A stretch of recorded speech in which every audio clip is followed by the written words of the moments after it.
Come along, children. Now we're going to have a little music.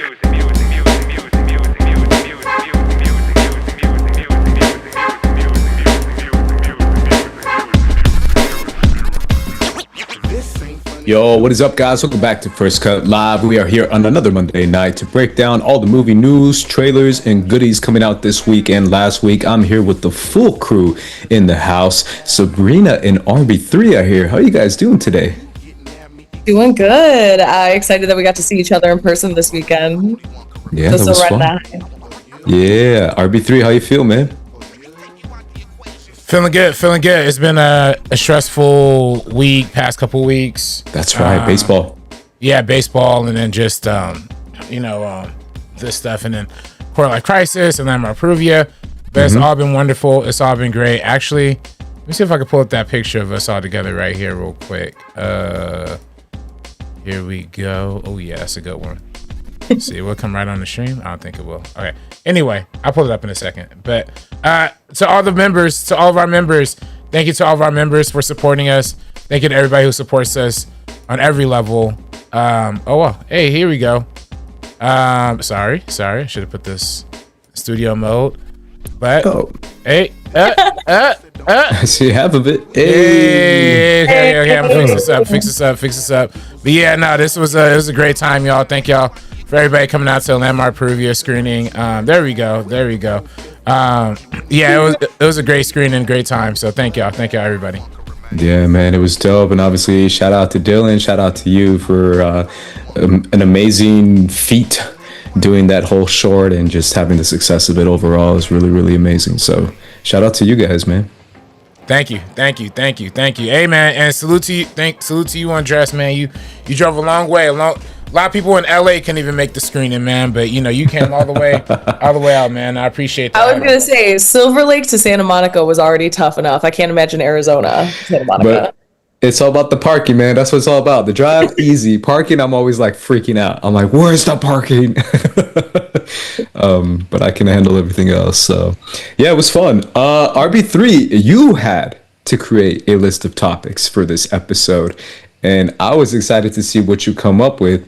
And the first thing you came up with, starting controversial right off the top, is EUPHORIA Season 3 has a new trailer, which I haven't seen. Sabrina, I don't think you've seen this either. Yeah.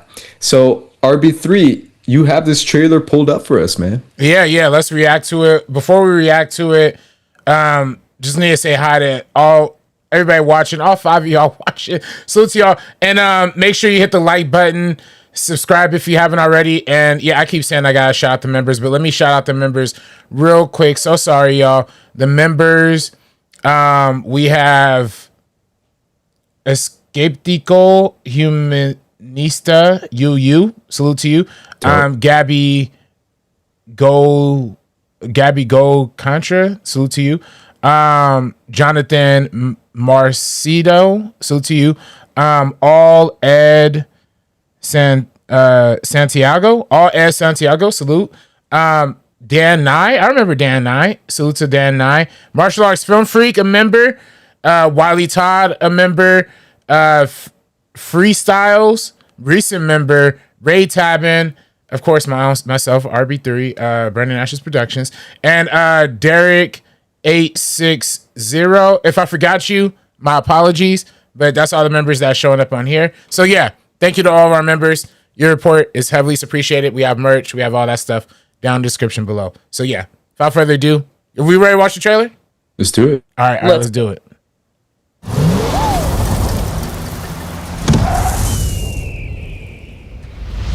Have you been to Mexico? Me? In Mexico?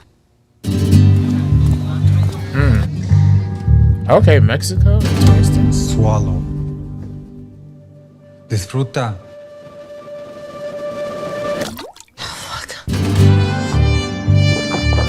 Whoa. Oh my God. What kind of imagery we getting here? Some parts.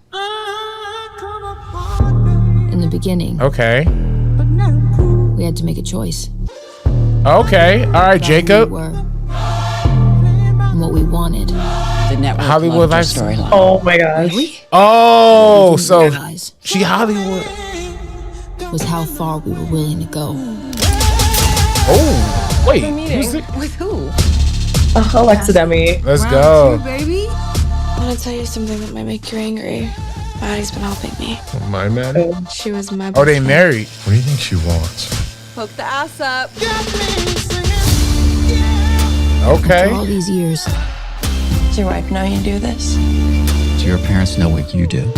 I'm your sugar daddy now. have we finally gone too far? I used to be your husband's friend. I'm gonna become his worst fucking nightmare.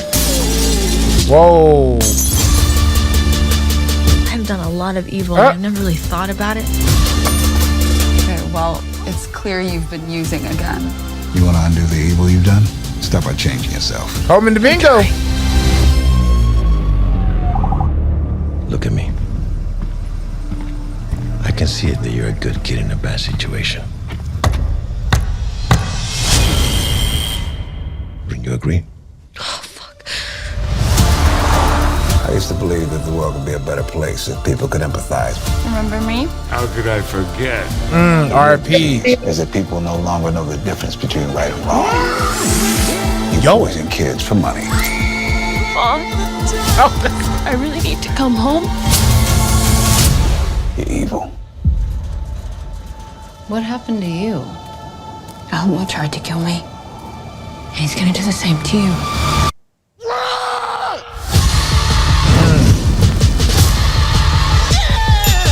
Oh, wow. I'm trying to do a good thing.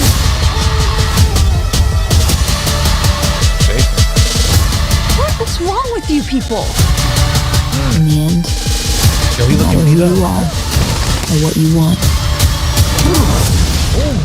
we all answer to God. Oh, shoot. Damn, bro. Yo. Okay, I look kind of crazy. That looked insane. Why is every single woman, besides Maud Apatow's character, of course, why are they all basically doing like some variation of sex work? Has anybody ever like? I mean, that's Sam pro- Levinson in a nutshell, bro. I would say pro sex work, but damn, like there are so many other avenues some of the characters could have gone. It's kind of insane. I don't really see that. Like even for Alexa Demi's character, Maddie, I know they kind of like set it up where like she's really into fashion. I just feel like they could have had her build a more exciting life for herself. And I feel like that would have been a really good contrast because we had that moment with Sydney Sweeney's character, Cassie, when she decides to like go forward with Nate. And she's like, yo, like, good luck with this situation. And so we could have had that contrast between her leaving an abusive situation and then Cassie kind of sticking around because she doesn't have anything in her life. And I just feel like it would be far more interesting versus like kind of seeing everybody in similar situations.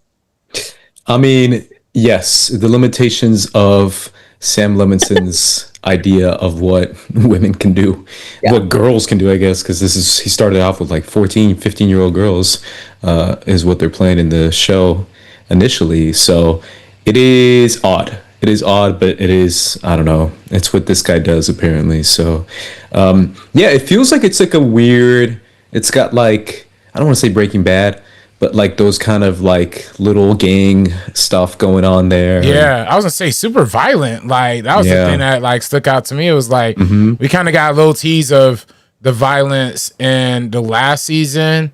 There wasn't really that much violent stuff to happen in season 1, other than like some fights and some really good moments. But season 2, they definitely upped the ante with that, shootouts and all that. And now, yeah, with this one, I'm just like, where are they actually headed? Because I remember there was those rumors that Zendaya might be playing a sort of like private detective or something in this new season. And everybody was like, what? And I think they kind of shut that down, but that's kind of like what it's looking like somewhat in the beginning. Like that's what was a little confusing. I don't know. Very interesting. I didn't mean to cut you off. No. Maybe not private detective, but maybe, what is that called? Informant. Maybe an informant. Maybe she does some sort of informant work. Because I don't see a PI, but I can see her, maybe those cops in the beginning. Well, and it seems like it too, when she has that moment of just like, you know, she has a tear roll down her face and she says, fuck. I feel like that's maybe her realizing that she might now have to be an informant. So that could kickstart all of that. That makes a lot of sense.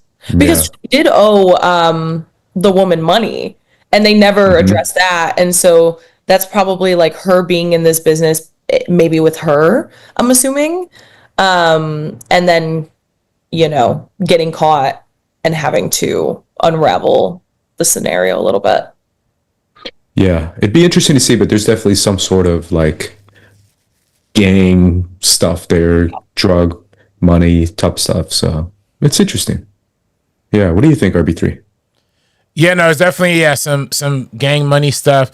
I mean, I'm just kind of like flashing through like some of the imagery and it, Hunter Schafer. Yeah, again, like you said, Sabrina, like going back to the sex worker thing, right? Like, and that's kind of like the trope that they put her in season 1 a lot, as well. But it's just kind of interesting that they're going back to this.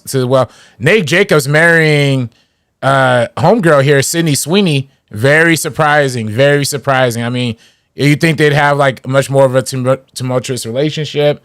They said that That is, though. We all know those people that are just like, one person is genuinely just like okay with that behavior and doesn't like, it's very different from Maddie and Nate's dynamic versus like Cassie and Nate's. They were both kind of had those moments of like, oh, like you're crazy, I'll get crazier, all of that kind of stuff. And it's like misery loves company a little bit with them is kind of what I'm getting. That's how I feel as well. Yeah. Yeah, 100%. But then of course, like, they're saying there's rumors of her being like an OnlyFans. Well, not even rumors. I think they kind of confirmed like she's going to be some sort of OnlyFans model or some sort of, again, like you said, sex worker. And I mean, that's every single one of them. Maddie's a stripper. Hunter Schafer is doing escorting. She's an OnlyFans model. That's why I'm like, okay, fine. 2 of them, I understand. Like, if Hunter Schafer, and it makes sense a little bit for her character, if she does go back to escorting a little bit, totally okay. Maddie, I think that's the most egregious to me. I feel like that ruins her entire character. And I think it makes a lot of sense why Barbie Ferreira didn't join for this season again. I know they had a tumultuous situation last time, and she just didn't really see the directions he was going with her character, who, again, also dabbled in sex work in season 1. Yeah, I mean, it's such a shame because I do feel like Euphoria had potential. But I just think Sam Levinson is not the guy that you should go to if you're looking to stick any landing. Obviously, again, he stole all these aesthetics, the glitter, all of that from Petra Collins for season 1. And then she completely had to leave the project because I think it was like HBO thought she was too young, which is insane because she has created an incredible career for herself. I did a project on her my freshman year of college. So she's been a name for a very long time, but of course they're throwing all the money at Sam Levinson, and he's like old enough to handle this, and we'll see. Yeah, and if you've seen even 5 minutes of that weekend show, I forgot what it was called. Oh yeah, The Idol. The Idol, this guy, he's got women placed in a tiny little box, and it's like, this is what women are, this is what they do. It's very weird, and I've said it was weird since the very beginning. I do find his vibes kind of off. I don't know. I'll watch for Zendaya and Hunter Schafer and Alexi Demi, I guess. So that's the thing is, like, season 2 wasn't good, but I was sat every single Sunday night watching it. And I feel like that's definitely going to be the same thing for this one. But also, like, even going back to The Idol, another situation where like they had the entire, or like a lot of the show shot entirely with a woman behind the camera and kind of like her vision being brought to life, and then they shelved it in place of what we got with Sam Levinson. And I cannot imagine that that's anywhere better than what she created. I'm sure hers was much better. Yeah, it's weird, and it's one of those things that, I mean, people enjoy this show because I feel like a lot of it is the scandal effect of it all, the shock factor of it. But the quality, I think, has just been going downhill since season 1. It's just been really just going downhill, in my opinion. So, but still, I'm definitely curious to see at least the people I named. I'm a fan of, for sure. And Coleman Domingo too, like Coleman Domingo, hell yeah, yeah. That was the crazy part for, and it looks like he's getting a much bigger role, which is amazing. But Look at how they got my man Coleman Domingo looking at the end of the trailer. Okay, wait. I think I skipped through. Yeah. But like they have him looking super beat up, like he in the hospital or something. Like, what happened to my man's? No, don't hurt Coleman Domingo, my guy. And look, he's only been given like Zendaya friendly advice. Like you said, Sabrina, it got to be some situation with the drug dealer lady, like hitting them, but not Coleman, man. Nah, man, I can't even. I don't even know how I'd be able to watch that. You know what I'm saying? And then also too, another crazy part. I forget who this who this actor is right here. That dude right there with the chainsaw. I forget his name. But he was in that scary movie on Netflix. I know which one you're talking about. Fright Night. We reviewed it. We reviewed all the movies on this channel. Oh yeah, that's right. Yeah, the whole little trilogy. Yeah. He's a good actor. But what's happening here? Like, yo, what? Right? Like, this ain't the Euphoria like season 1 for show. Like, I thought it was just some like little high school drama. Like, we got fools getting cut up. Like, what's going on?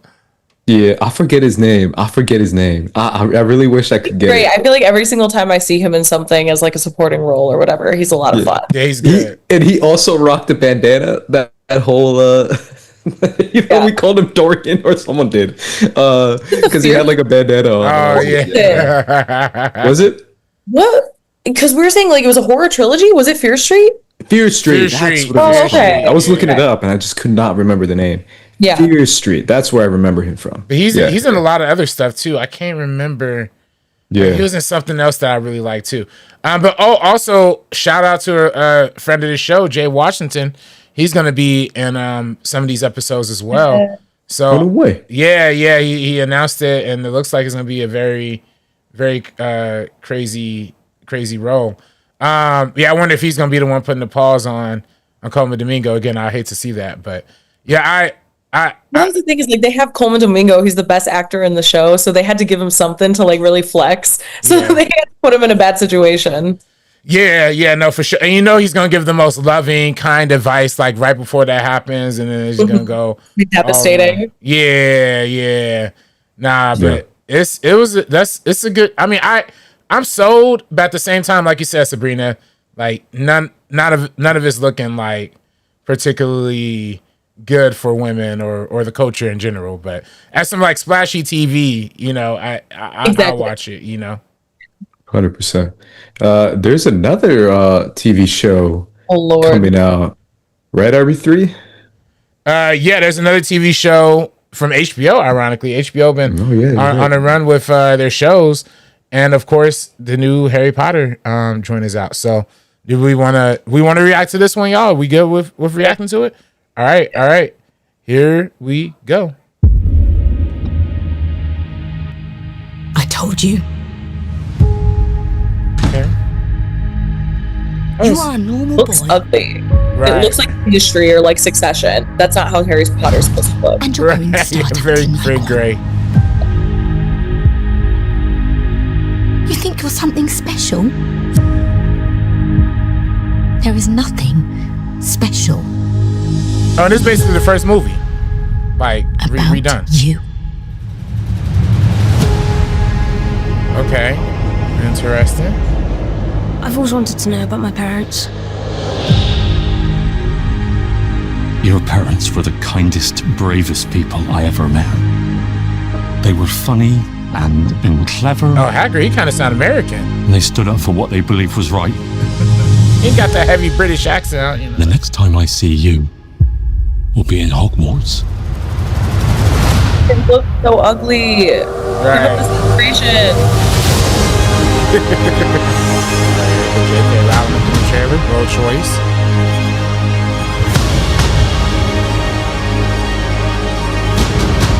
Mr. Potter,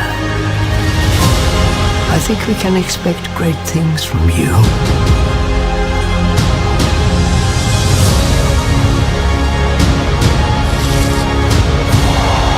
Let's see who you are.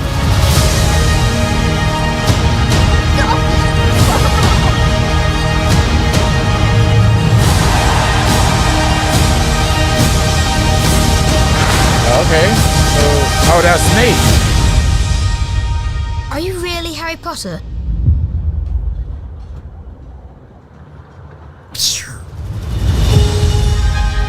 Okay. All right. Yeah. Looks very Christmas.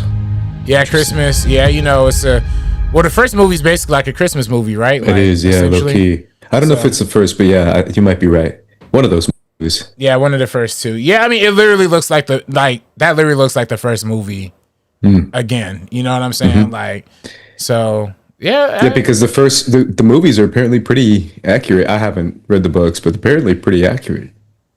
Yeah, so then I mean, just then, like, what's the point? What's the point? That's the biggest question. Is like, what, like, if we already had the accurate adaptation, like, what's the point of watching this? But exactly, it looked all right. Like Sabrina said, it looked kind of dull, like cinematography wise, but and so dark, you can't really see anything. It's like, I guess if you're going to remake it, especially considering how lush the original films are, like, you know, they get really dark and all of that when, like, thematically things are getting, like, scarier, but you can still see things and things still have texture. This just feels very smoothed out, very Succession, very industry, and that works for those shows, but it doesn't work for a fantasy like Harry Potter.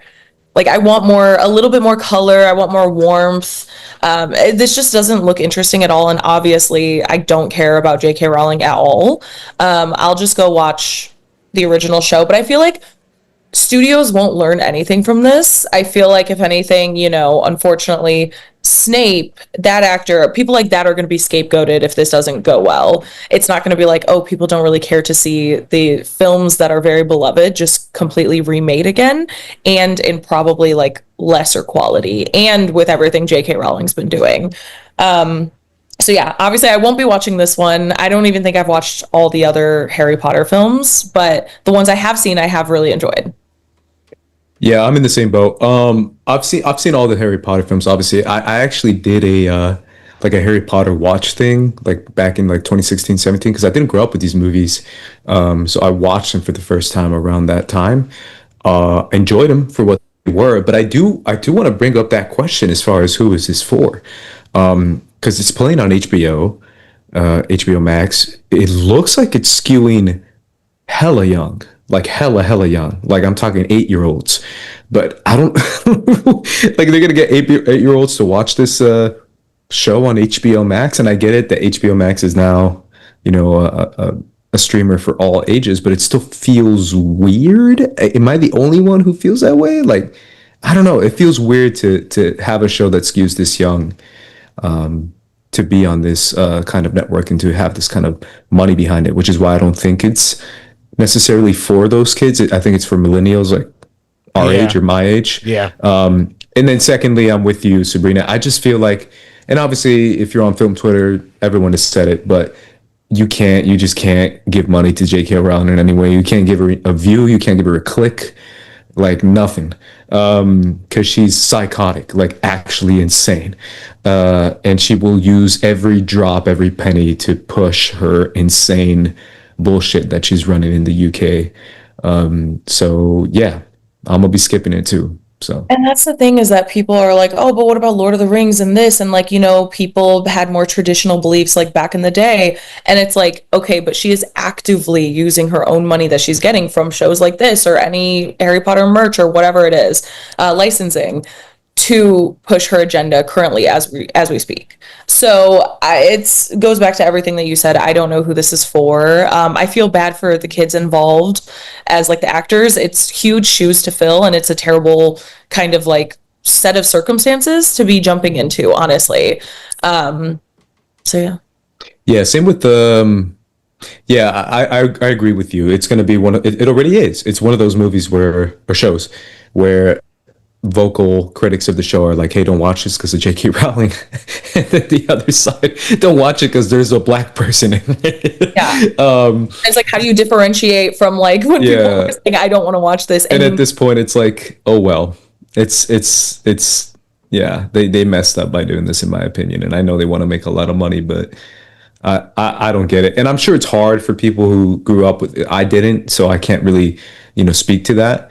But people who, like, grew up on Harry Potter and love Harry Potter, and it doesn't have to take away from your love of it, but when it comes to, like, the active supporting of it, at least don't watch it on HBO Max. at least like download it illegally on some site or some shit. Because that's if you have to, like if you like dead ass screeners again. Yeah, but if you like dead ass have to see the show, then watch it in a different way without getting any kind of support for it. So that's just my opinion. Yeah, nah, I feel you. I feel y'all on that. I mean, man. Okay, wow. I this always, I don't know why this keeps happening, but like, yeah, okay. I didn't, so yeah, I agree with y'all. J.K. Rowling is a piece of dong doo-doo. You know what I'm saying? Like, 100%. I agree with that. Really bad. And yeah, I mean, you know, it's hard to even want to support anything Harry Potter. I will say though, I think I probably like the franchise a little bit more than you guys. I mean, just based on what y'all telling me. Like, I did watch the first 2 movies when I was a kid, and then of course that whole like satanic panic whole thing came out. Like, oh, yeah, it's witchery. Like, you know, and then like all the Christian parents are like, you can't watch it. So I literally, that's why I didn't watch it. yeah, no, literally. So like, that's why I didn't grow up on it. Yeah, no, I mean that's you know, a lot of kids like missed out on it. So like from 3 to 6, I didn't see like in real time. I had to like skip those. But then 6 came out in theaters, loved it. 7 came out, loved it. Deathly Hallows Part 2. I literally watched that 2 times in the same. That's one of the few movies I literally left the theater, walked out, and I was like, yo, let me buy another ticket. I gotta watch this again. Like, it was that good. So I do kind of love the Harry Potter franchise.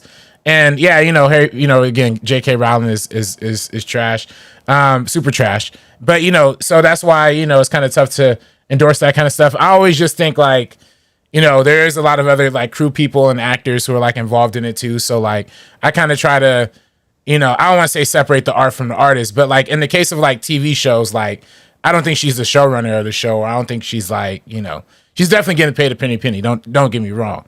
But, and I probably will pirate it because I don't think I have an HBO Max subscription for that long because they're already cutting me off of Hulu and all that stuff. So, but yeah, no, I thought the trailer was fine. I mean, just as from a fandom perspective, I thought it's kind of cute seeing the reimagined version of the first movie again. But, you know, I do want to see a little more whimsy. I do want to see a little bit more like of the magic behind it. And, you know, these HBO shows are like slow rollers. And it might get to that at some point. I do wonder if it's going to be a binge show or a like a weekly show. I'm guessing it's going to be weekly because it's HBO Max. But the Christmas setting of it, again, like them releasing it around Christmas, is also interesting as well. Yeah, I want to see it. I mean, I think Snape, you know, the Snape being black, I think the actor who's playing him, he's a great actor. If y'all have seen I May Destroy You, he was a supporting role in that. He was really great. If you saw Gangs of London, he was a great role in like the first 2 seasons of Gangs of London. So this actor is legitimately like a really great actor. I forget the name off the top of my head. Papa or Poppy something. I'm not just calling a random man Poppy. Like I think his name is something like that.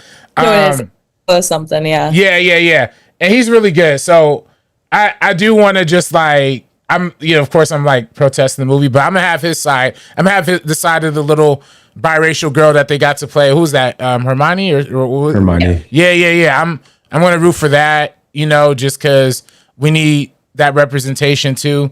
And I wish it was for something different than Harry Potter, but unfortunately, you know, it is the biggest fantasy franchise maybe like of all time, and you know, black kids are gonna watch it regardless. You know, I know we're woke, and a lot of people, you know, will. But a lot of people who just like check out of politics just won't care, and they'll just be like, "Oh, new Harry Potter. Oh, this is nice." Boom, pop it on. That's very true. And again, it's one of those things where I can only say what I think people should do. Obviously, they can do whatever they want to do. But I do really strongly believe that it's not just like, how do I explain this? She believes this. She literally tweets about this 20 times a day and literally runs an entire campaign, talking about making like any kind of like transhumans beings' lives as miserable as possible.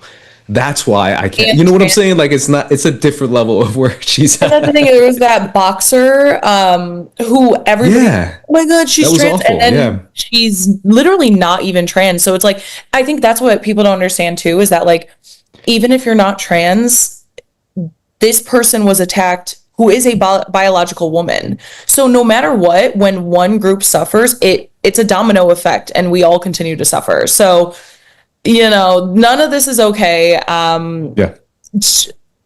I hate her ass. It's just honestly doesn't even look good. And so that's like kind of like my final thoughts on it. This doesn't look great. I don't think there's a need for it. And you guys shouldn't watch it. Yeah, I mean, my thing again is if she didn't actively say like, "Hey, I will make this my life's mission," which she has said before. She's like, "This is my purpose in life, to destroy other people." Then I would say like, whatever, you know, she believes awful things, but so be it.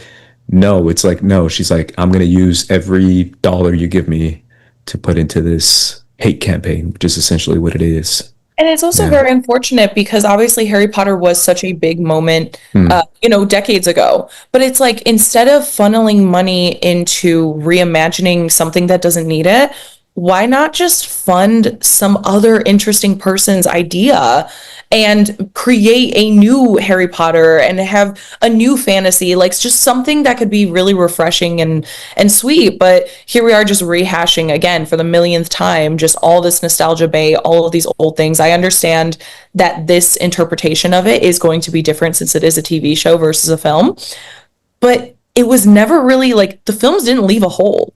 Everyone who cares about Harry Potter that I know of really, really loves those films. So I just think we should be putting money towards new creators with new stories and getting rid of all of this kind of stuff. Maybe a Harry Potter show in like another 15, 20 years. But like right now, it hasn't even been that long. Yeah, I kind of going off that other fantasy shows and fantasy books. I mean, so much good fantasy shit out there. And I'm not the biggest reader, but there's so much good stuff out there that I've tried to keep up with a little bit. And if HBO really wants to throw $100 million at like a big major fantasy show, there's incredible books and series in the past 10, 15 years that have some beautiful worlds and expansive universes that are based on books, and that could be the new Harry Potter, and they can use their money, or the new Game of Thrones, for crying out loud. And they can use their money to spend it on that, because I do feel like there's so many good fantasy books out there, and for any big readers out there, they would agree with me. Yeah, I mean, there's definitely big books, you know, but like, you know, Harry Potter's like huge, and I think like just the fact of like how much it just touches the normie kind of people like in the world, like that's really what HBO is trying to go for. Like you said, like I think they want the 8-year-olds to like beg their parents to kind of get their mom to be like, oh, let me watch HBO and let me watch Harry Potter, like kind of thing. Like they want the like Kansas kid, you know, who you know never left like, you know, Timbuktu but USA, like never left like 2 miles of their hometown. They watch a show like Harry Potter and like, wow, I'm going to London, or like, wow, I see flying brooms, and you know, that's like it just really simplifies the concepts for a lot of kids, and I think that's why it's, you know, I think that's frankly why it's universal, and I think it is like great characters. I think my main issue with it is, of course, like J.K. Rowling, like y'all said, but also, why just remake the first movie when we have the first movie? Like, if you're just literally going to remake the first movie or the first book, what's the point? Why don't we continue the story with like, you know, they have like those great Broadway productions like The Cursed Child, or, you know, all these other like amazing pieces of lore and continuation. You know, just don't rehash to rehash. It's just, you know, I don't like the rehashiness of it, because it's just going to mean we're going to have 7 or 8 seasons of movies of TV shows when we just had those exact same things in movie form. So yeah, I'm not hyped about that. But I mean, I will peep it. I'll pirate it. You know what I'm saying? To, like I said, not put money in J.K. Rowling's pockets, but taking the woke brain aside, and just as a Harry Potter fan, it's lackluster because there's not enough magic, and there's, you know, dull colors, like you said, and you know, it's a rehash of the first movie. So that's kind of my like reaction too. But then as a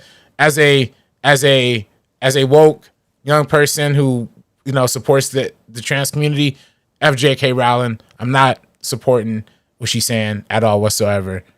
F her. So. Yeah, no, that makes sense, man. A couple little chats going on right now. People in the chat, at least on YouTube. Martial Arts Film Freak is here. He says, "Can y'all watch the trailer for The Furious? Have you guys heard of The Furious?" Oh yeah. No, yeah, I know. It's like a martial arts movie. Of course, Martial Arts Film Freak would recommend The Furious.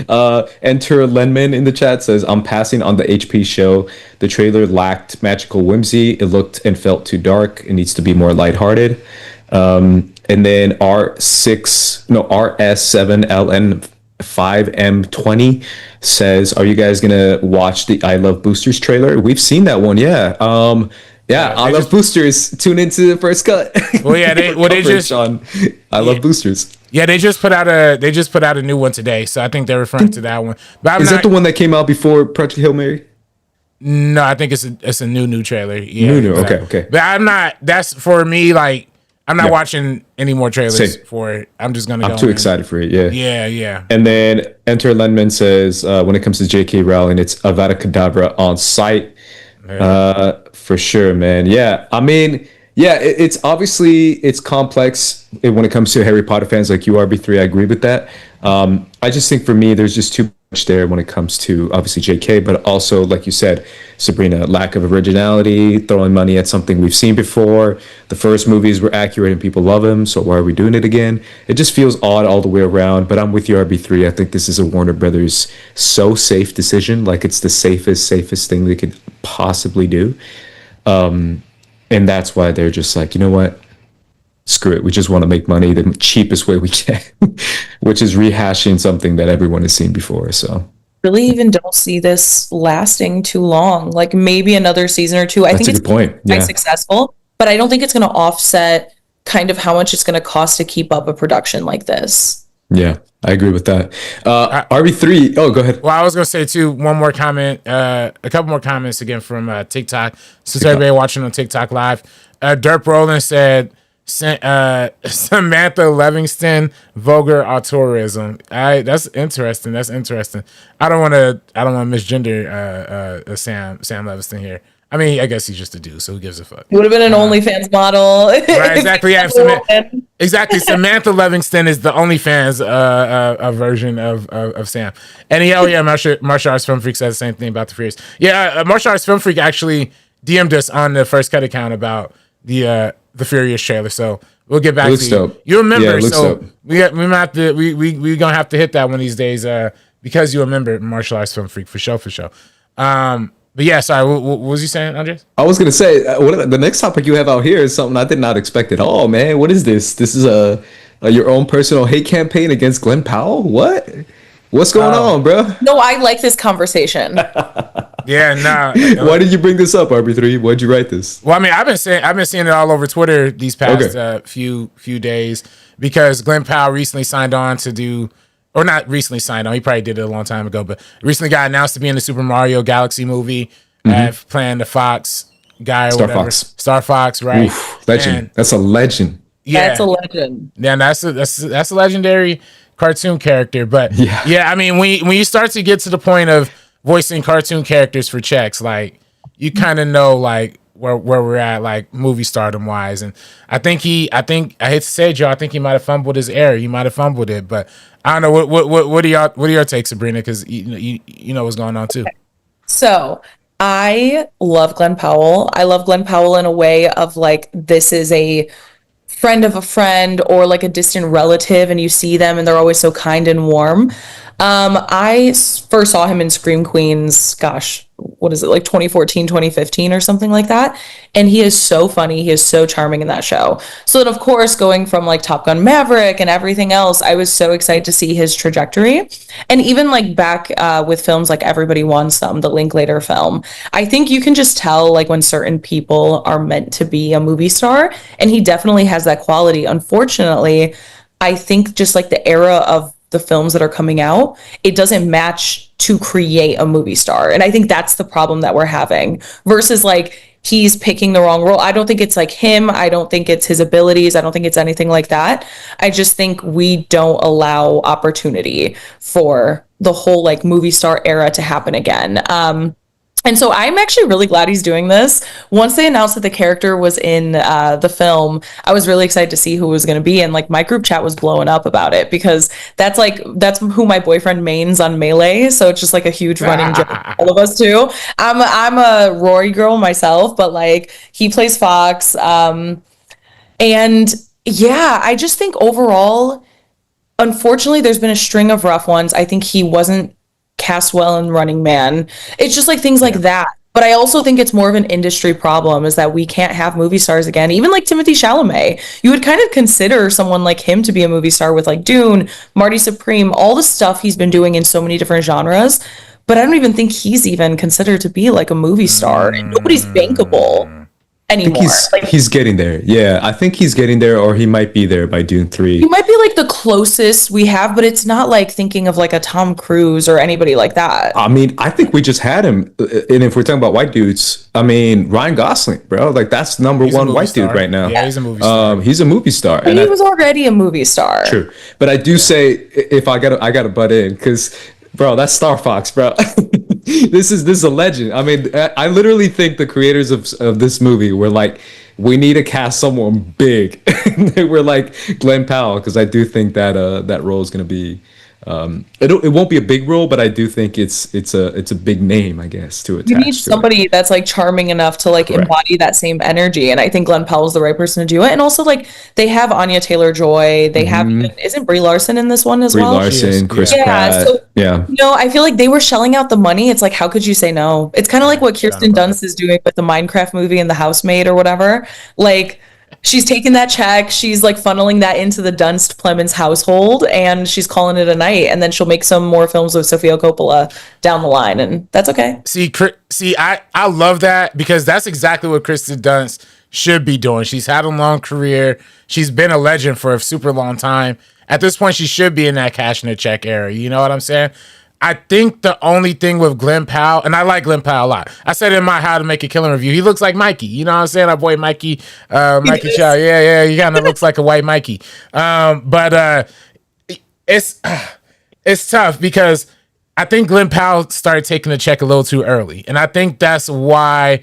And it's not the check. Like, Running Man wasn't his fault. I think it was a good career decision to do Running Man, but you know, that wasn't his fault. The bigger things I mean is all the Netflix movies and Hulu original movies and all of these like straight to streaming stuff that he did before he became like the big A-list movie star that he was projected to be, right? Because I'll be honest, that Chad Powers thing took him down a little bit in my eyes. Like, I didn't even watch it, to be honest with y'all. Like, but the fact that I'm like, dang, man, I thought this guy was just like in movies. Like, I thought I just saw him in Top Gun. Like, what is he doing here on Hulu for free? You know, and it's just like, it's that classic Denzel saying, like, you know, nobody's gonna pay $10, or nobody's gonna buy a ticket to see somebody they could see for free every day of the week. You know, I think Glenn Powell, we just got too used to seeing him and something on Netflix, something on Hulu, something on, you know, Paramount Plus or something,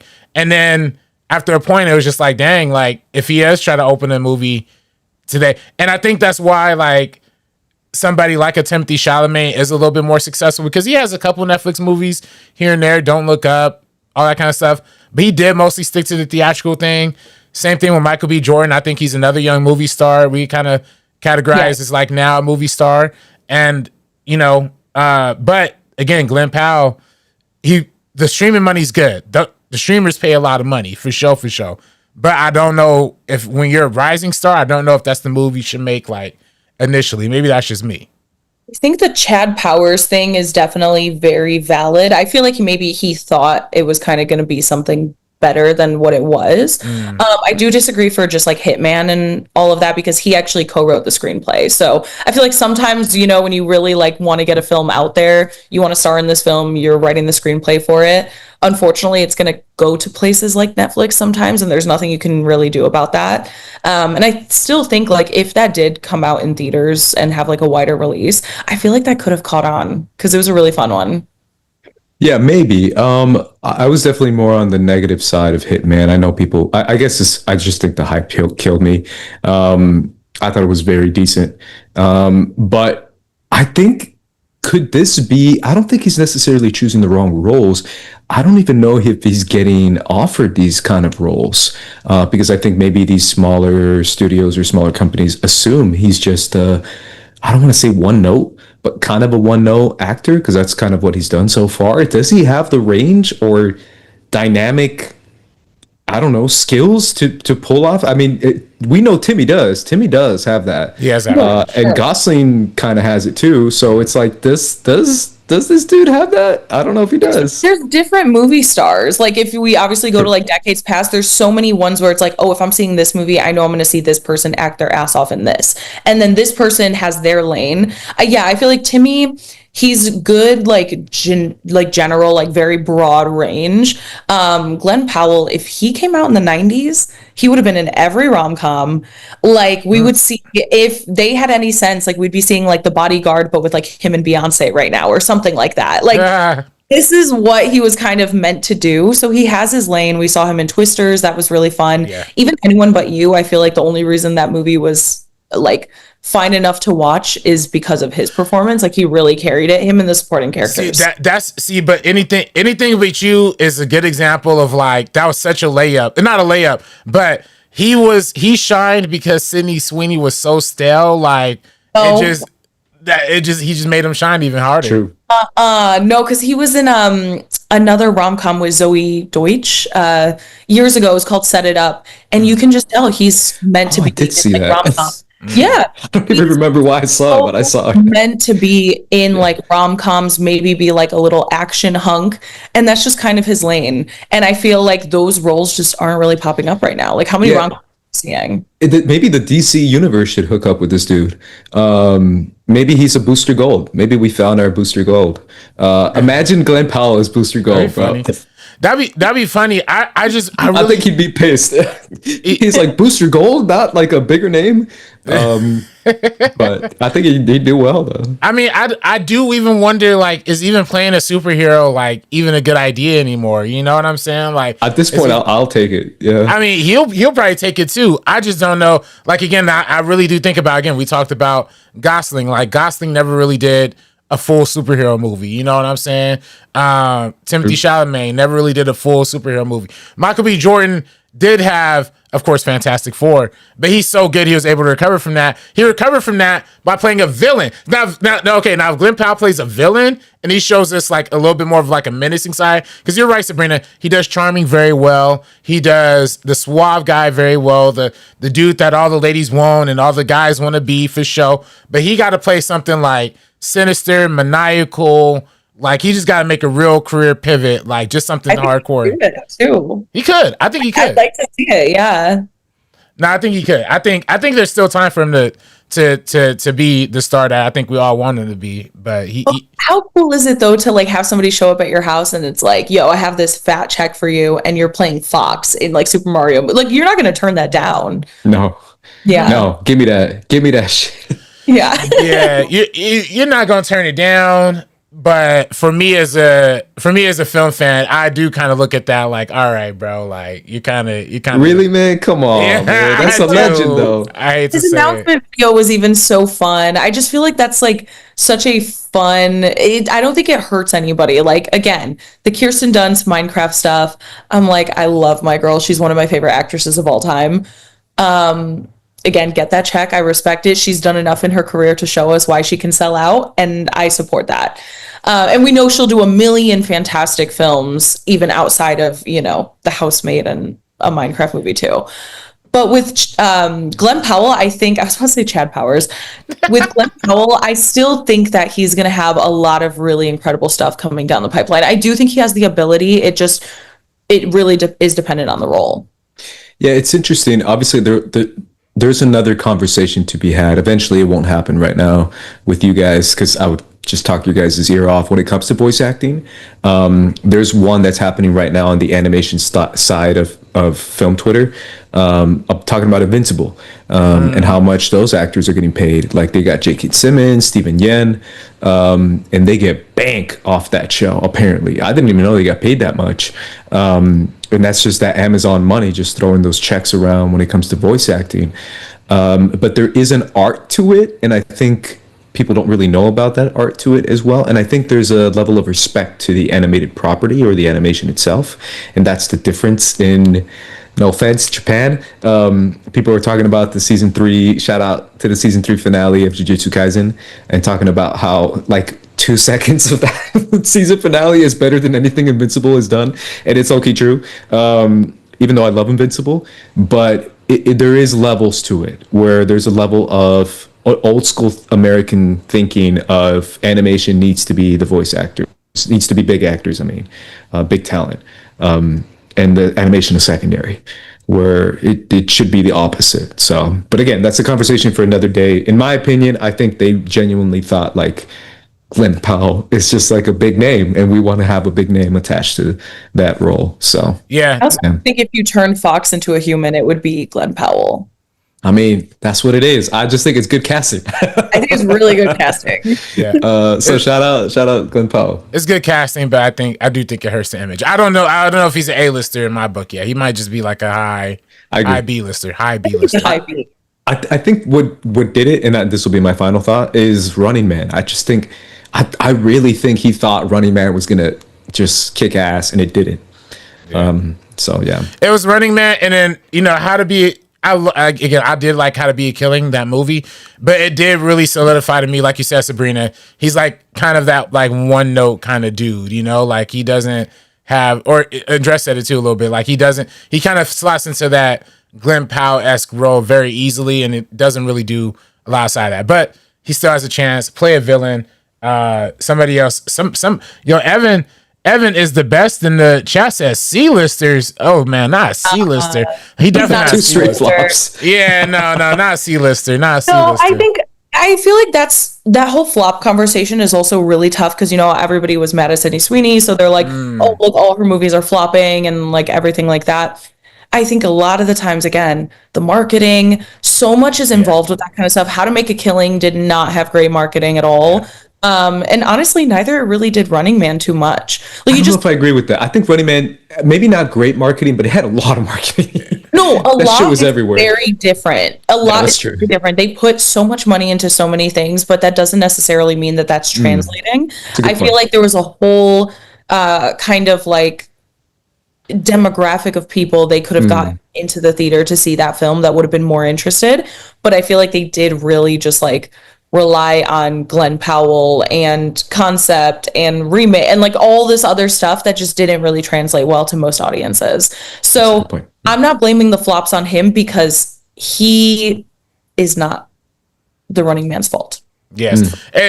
And for all the flops, two legitimate hits, Anything But You and Twisters legitimately made a lot of money both. And they both starred him as the star. So you can't say he's I would say a C-lister, again, high B tier, real close to the A tier. He's knocking at that door, but High B 100%. And then I know because Evan's like, does your young cousin know him? The thing about Glenn Powell too, he's 37 years old. So like, I don't think necessarily that he's supposed to be like, I don't think 10-year-olds are going to be obsessed with him, but I think anyone 15, 16, 17 and above, like, oh my God, the Top Gun Maverick videos, the Anyone But You videos that I saw on TikTok of people just like freaking out about him throughout that entire thing. I think like his demographic is secured. I don't think like a young cousin's going to know who he is. And maybe it's just my optimist speaking, but I still think a superhero role is not a bad idea. I still think Booster Gold is a good idea. And I still think there's some maybe other, at least interesting superhero roles that would be good for him. So I guess that also just like really depends on what DC is going to look like. True, because that new Supergirl teaser, I mean, we can talk about it right now, but I didn't see it. Yeah, I didn't watch it. It's something. It looks interesting. It looks like I guess the biggest issue that I have with it is that it looks exactly like Guardians, like a little too much. Like the whole trailer is her like turning up her like iPod and listening to the music and playing a song when someone shows up, and I was like, all right, we get it. But we'll see. At least Jason Momoa's in it, so there's that. I think your next topic, RB3, I'm a little confused by, and it's literally up on the screen right now. What do you mean is Michael gonna flop? No, it's not. Well, I mean, I don't know if it look, I don't think it will. But I do think there's some Twitter, again, I base my life on Twitter convo. You know what I'm saying? Twitter chatter. You know what I'm saying? And the he's they're not super happy about like what the projections are looking like for the movie. It all stemmed it all stems from something, right? It all stemmed from I believe it's boxoffice.com. One of those box office sites puts out the early tracking numbers that it's supposed to hit. Initially, people, like me included, were predicting 120, 140 million, And then the projections came out. It's looking to land around 80 to 90 million opening weekend, you know? So, which is still a phenomenal opening weekend. Especially I was going to say, that's good. If it does 90 mil, that's excellent. Yeah. You think that'd be good? No, that's a great opening weekend. I think it's a great opening weekend. I think some people though in the Michael Jackson fandom are thinking that this movie is, you know, either getting, you know, not as marketed as well as it should be, or they're not giving it a hard enough push on like the TV spots or like traditional media. Because I will say, and I did my video on this, on the digital media side, they're doing a phenomenal job. Like the whole them taking doing the what was that, the flash mob? I love the flash mob. Yeah. I love seeing they had a little promo with like the HBCU marching bands. I love seeing that. They had a lot of great elements, but people, I don't know if those elements are like reaching like the mainstream, and you know, people are saying the pre-sale tickets are not as high as, you know, they should be. I don't know. I think the movie's gonna do well, but what do you guys think? Do you think, you know, the movie's looking pretty well marketed to y'all, or? That's a good point. I will agree that I don't think I've seen as much, like on the sports channels at least, I don't think I've seen as much play on this movie. Yeah. I think the good thing about this one from a marketing standpoint, because like for anyone who doesn't know, like I did film marketing for years and I don't anymore. But with this, obviously just Michael Jackson is enough to kind of get so many people interested in the film no matter what. And I feel like this film has been in conversation just for so long and people have been anticipating it. And then, yeah, like you said, RB3, like the flash mobs, everything, I feel like it's a perfect way to really focus on who he was as a performer, his music, all of those different elements that you kind of would want to focus on when you're like marketing this type of story. And I don't think it's going to be a flop at all. I think even if it falls like below the like where people thought it could potentially hit, I still think it's going to be considered a huge success, and I think it'll have legs for a little bit. And that's also a little bit dependent on like the quality of the film. Yeah. If the film is at least a 6.5 out of 10 or above, I think it'll have really good legs. And I know we talked about the Michael movie when we reacted to the trailer, and a bunch of people were mad at me because they're like, no, the second part is coming out. I don't actually think it's confirmed. I just read this the other day. It's not 100% confirmed, but I do believe that this will make the money in order for the second film to be confirmed and also eventually be released. Yeah, it's interesting because I don't know if it's already shot, if they have footage on it and they're waiting for the marketing budget, or no, it's not shot. Oh, wow. Okay, so they would have to work on it really quick. I think it's also based on to be honest, and I know this is what people like now, apparently, the concert effect of this movie. If this movie has reviews that are like, you know, just go see it because it's got bangers after bangers and it's a blast to see in the theater, I think that'll get people to go see this movie more. That's low-key what happened with Bohemian Rhapsody. People were just like, you know what? I just went to the theater to vibe. I don't care if it's a good movie or not. Yeah. And people were like, yo, I love those Queen songs. They'll go hard. And I was like, all right. So if that has this effect, if they actually have like a musical component of it, I don't know, sing along, I think that actually would work in this kind of marketing. So yeah, they just got to push that. It's going to be a lot of music and a lot of stuff. That's what I meant. Yeah. It's they got to really lean into the music. I think some people on Twitter, this is where I get like my like gauge of society.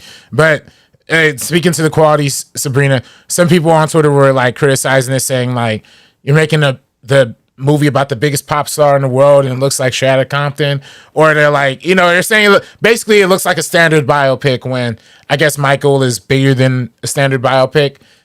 I do agree with that to some extent, but also at the same time, like, you're not the director. Like, you don't know what the vision is. Like, Antoine Fuqua, he could blow everybody's mind. Like, by the time we like sit in the theater and watch it, it does. You know, like the visuals. It doesn't like, at least like when he's like young and all that stuff. Yeah, it looks like a traditional biopic, but we have no idea how these concert sequences are gonna look. Like, no idea how like these big, you know, splashy Michael moments are gonna be. Like, what moments are they even going to include? So I think there's a lot to look forward to, even outside of people, you know, being overly critical. Oh, it looks like a bland movie. Looks like the Whitney Houston movie. Da da da da. It's like, okay, like I don't know how else you would shoot a biopic. Like, are you a cinematographer? Are you an editor? Are you gonna, you know what I'm saying? So yeah. Anyway, No, I agree with you 100%. I think that they're strategically keeping some of those huge moments that we're kind of like expecting to see in this film. I think the first time, hopefully, that we get to see them is in the theater.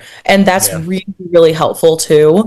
And I mean, I really enjoy Antoine Fuqua's work. So I don't think this is going to be like 100 out of 100 A+ film, but I do think it's going to be really interesting. And I mean, like overall, I'm still looking forward to it. And I think it'll be successful. I think the costuming too is something that stood out to me a lot. Yeah.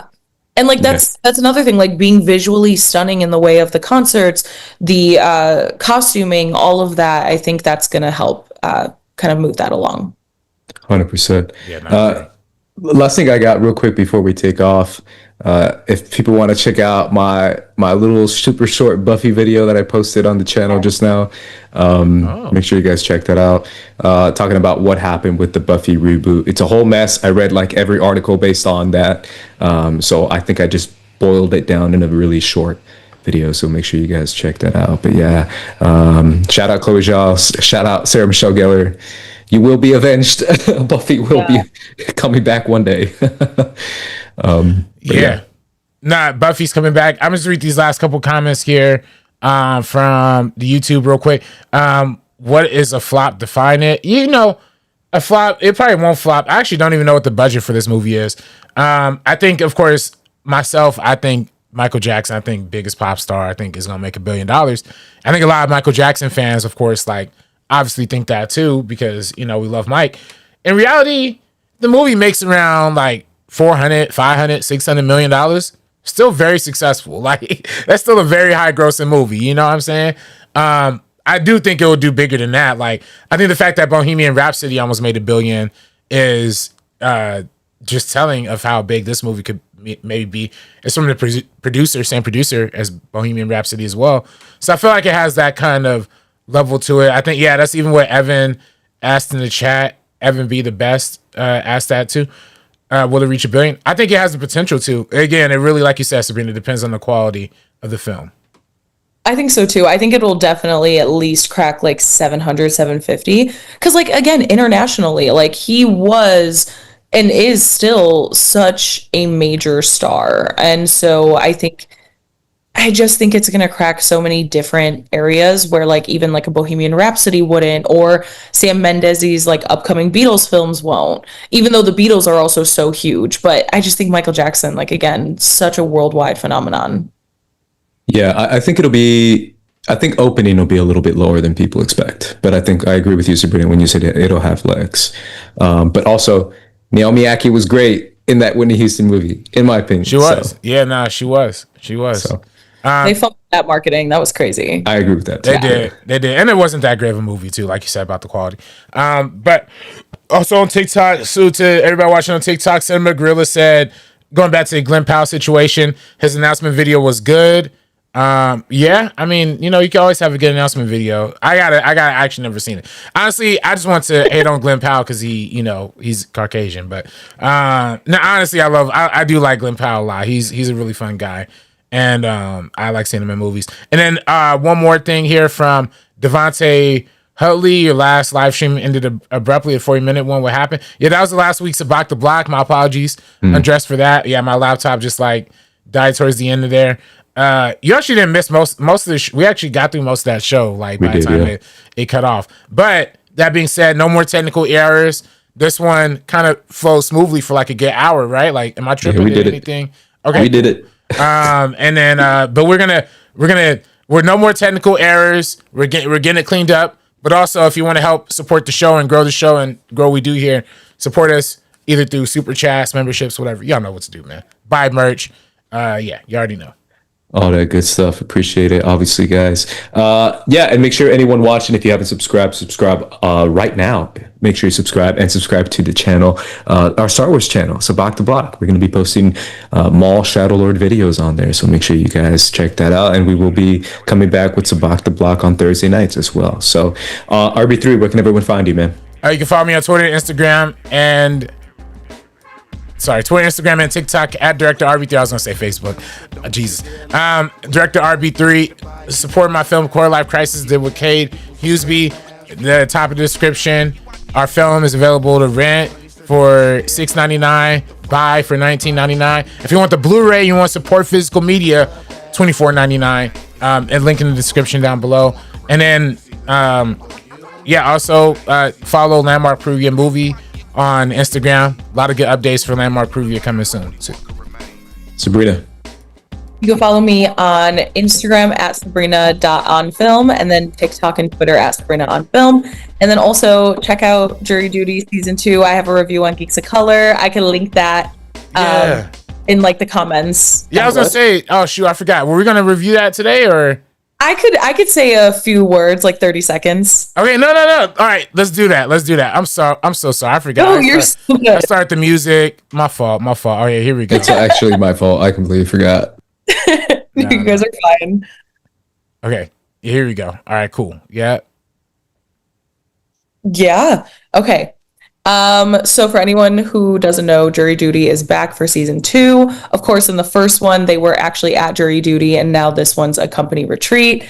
Overall, though, just like talking about the show, because I think the finale is this weekend. They caught lightning in a bottle again. I don't know how they did it. They upped a lot of the stakes. They have more actors. The set pieces are ginormous. They had so much rehearsal to do to kind of like pull this off. It's really, really, really, really fun, but I feel like it gets like really zany at times, where if you were on that company retreat, you'd kind of be like, who the hell are these people? But I think ultimately the biggest thing for a show like this is kind of having that main character be somebody his character is just like so giving. He goes above and beyond his job description. He's just supposed to be an assistant, but he's talking to people about their feelings. He's indulging their like hobbies and different things like that. So I just think Anthony Norman was such a fun person that they could have found for this role. I keep saying like role, but he's like not even knowing that he's in one. But yeah, just overall, season 2 of Jury Duty is super, super fun. So I really recommend it. And like I said, I'll link my full review in the comments of this video. Amazing. Yeah, I'm excited to see that for sure. Thank you, Sabrina, for sharing that. And obviously, make sure you guys check that out in the comments down below. The full review from Sabrina herself talking about Jury Duty Season 2. Awesome. Really cool stuff. Lastly, you can follow me at Squad Leader Ace, guys. As I said before, make sure you tune into Sabak the Block on Thursdays. I will also do a review for Maul Shadow Lord for Geeks of Color, and I will be doing interviews with the full cast of the show for that and creators of the show for that. So it should be a lot of fun. So either way, guys, for the First Cut crew, we're going to be peacing out. So peace. Deuces. This ain't funny, so don't you dare laugh. With the 4/5 divide you in half. You getting at me equals a bloodbath. One can remain, it's either me or you. One can remain, it's either me or you. Wait, so you're saying I need to be 25 years old to rent a car? Is somebody here I can talk to? I'm nowhere near where I wanted to be by this age. Time slipping through my fingers.